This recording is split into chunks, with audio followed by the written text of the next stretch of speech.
everyone, this is Claudia here from the Bookkeeping Experts. I am back for more education on QuickBooks Online. I've been working with QuickBooks for a long time, over 20 years, and I have learned all tips and tricks, and I want to share with you so that you don't have to make the same mistakes that I have made over the years. I wish I had all this material for me back in the day, but I'm bringing it to you today. So if you like this video, please remember to subscribe to our channel. You have no idea how much it helps us, and it doesn't cost you anything. And share it with as many people as possible, all your coworkers, your friends. Just get that information out there. We want to help as many people as possible. Today we're going to talk about e-business, and in particular Shopify, and how Shopify works with QuickBooks Online. Currently, QuickBooks Online integration is not working very well. So we created this solution for you so you can actually add the right information in QuickBooks Online. So we're going to show you exactly all the steps, how to do it in QuickBooks Online, how to prep your QuickBooks Online account, and what kind of reports you will need from Shopify to be able to do the work on QuickBooks Online. All right, so here we go, straight into our presentation. So manual, this is the manual solution, Shopify to QuickBooks Online, how to record sales. Now, sales is what we're going to talk about today. Reconcile is going to be on part 2, actually. So, all right, here we go. So currently, QuickBooks and Shopify integration is not working. Shopify payouts is more than just sales. It contains sales tax, shipping, marketing fees, and Shopify processing fees. So if you just categorize the payout as revenue, you are not putting all the information in there, because some of the payout the payout is actually an expense, which is marketing expenses or processing fee or whatever fees that Shopify is charging. And some of it is a short-term liability, such as gift card payable or sales tax payable. So all that information should be separated correctly instead of just recorded as sales. All right, so here we go. So you will need, before you start doing that, you will need to make sure that QuickBooks has all the accounts in the chart of accounts to be able to record the sales in QuickBooks. And you will need the following accounts. You will need the Shopify Clearing, which is an asset account, Shopify Sales, which is an income account, Shopify Discount, which is also an income account. It's kind of a counter income. Shopify Returns, which is also a counter income or income account. Shopify Fees, which is an expense account. Usually I put it under bank fees. Shopify Shipping, which needs you will need both an income account and an expense account if you charge shipping. If you charge for shipping, I should say. And you need a gift card, short-term liability, and sales tax payable, which is also a short-term liability. So the first thing you're gonna do after you create all this account in QuickBooks Online is go to Shopify to get the right report. So the first report is your finance summary. Okay, in order to do that, in order to get that report, you go to your Shopify account and click on reports, then click on analytics, then search for finance summary. Okay. And I'm going to show you as a slide coming up right after. So the second report that you're going to use for reconciling next week, we're going to talk about that, and also to calculate the finance charges, is the payout. Okay, so to get that report, you're going to go to finance, payout, then click on export, which is on the top right hand side. Then you want to select all payouts by date and select the date range you want. Some people like to do it monthly, some people like to do it weekly, and some people want to do it daily if you want to stay up on top as daily sales. You then receive a report that will have the payout details, including the processing fee charge. That's going to be emailed to you, okay, or email to whatever email you have on your Shopify account. So if it goes to your client, you need to make sure you ask your client to forward that report to you. All right, so here is what it looks like. So you're on the Shopify account, and you'll be able to see all the details that you're gonna be needing here. Okay. All right, so just give me one moment. Okay, on the left hand side, it kind of cut off for us. It has analytic reports, and then you're gonna search in the box for finance summary. So this is the finance summary. You're gonna have the gross sales, discount, sales reversal would be refunds, and gonna give you the net sales. Shipping charges should be income, okay? Return fees if there is any, and sales tax. And this one doesn't have sales tax, but most of you will have sales tax, okay? There is the continuation of this report that I'm gonna show you on the next. Okay, so this is if you scroll down on that same sales report, you're gonna see this information is really important. It shows you your gross profit breakdown, so your net sales without cost recorded, net sales with cost recorded, because the cost is whatever processing fee, cost of goods sold. This is your cost of goods sold, but this is not correct here, okay?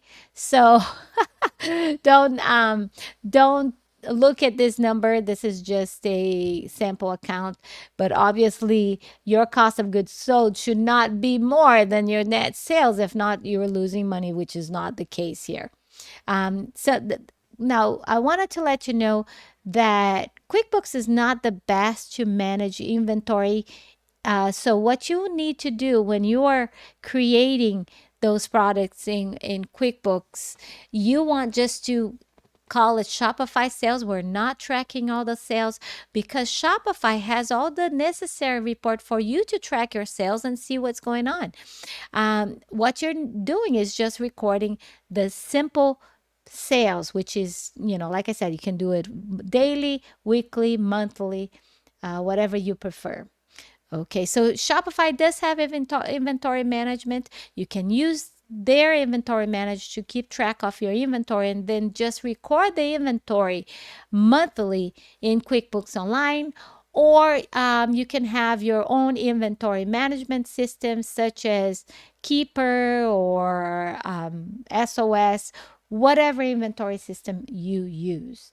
Okay, now the next thing that is very important is the payment by gateway summary, because this is going to tell you how you're getting paid. So the Shopify payments, for instance, is going to be your credit card processing payments. You may have something as Shopify, other payments such as Shopify Finance. You may have cash payment, and in this case, we have manual payment, which should be cash. Okay. All right. So I will show you why this information is so important when we go into QuickBooks Online. All right. So to get the next report, the payout that I was talking to you about, so on the left-hand side menu on Shopify, you're going to click on Finance, Payout, and then select the date. So you're gonna see, once you select payout, you're gonna see the screen, and you're gonna click on export on the top right hand side, and then you're gonna select all payouts by date, select the date, and then click on export payouts. So it's not gonna be exported to your computer. As I mentioned to you, it's gonna be an email sent to whatever email is on the Shopify account. All right, so now we're going to create a journal entry in QuickBooks, and the sales will be complete. So we're going to get out of our presentation, and we're going to go into QuickBooks Online to show you how to create the journal entry. So first you want to do a recurring journal entry, because obviously you don't want to reinvent the wheel every month or every day or every week. So it's just a matter of plugging in the numbers, which is going to make your life a lot easier, let me tell you. Okay. All right. So to get there, you're going to click on the top right hand side gear menu and select recurring transaction.